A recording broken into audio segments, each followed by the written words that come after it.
years after his death, the impact of former Steeler owner Dan Rooney is still being felt here in Pittsburgh and around the world.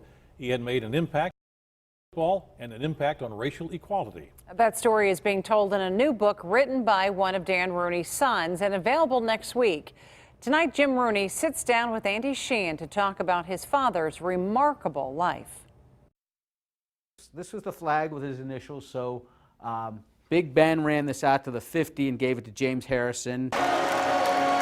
It's been more than 2 years since that first game after Dan Rooney left us, and still there is more to be said and more we can learn about the man and his accomplishments, the rise of the NFL. As big a contribution as anyone, not named Hallis or Rozelle. The great Super Bowl teams of the 70s. Certainly in my mind, the greatest team of all time.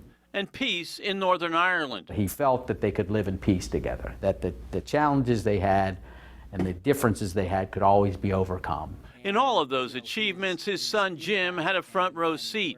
And since his father's death, he's been interviewing all the major figures involved as a way to pay tribute to his father and to grieve his loss. And, over 2 years of talking to people about him and having a lot of people tear up, and then that got me to tear up.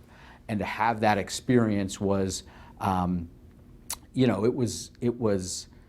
it was a special way to do it. The result is a different way to win. Dan Rooney's story from the Super Bowl to the Rooney Rule, in which Jim pays particular attention to what may be the biggest achievement of all, the rule requiring that a minority candidate be interviewed for every NFL head coaching position.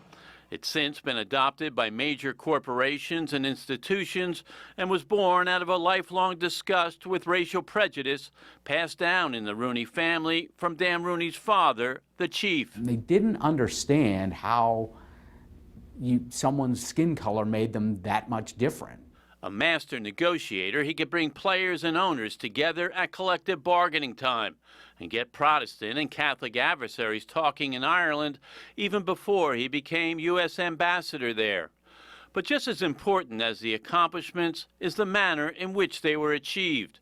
Combining competence with a basic respect for humanity, he projected strength in humility. It's called integrity. It's called class. So I hope people see that you can carry those qualities and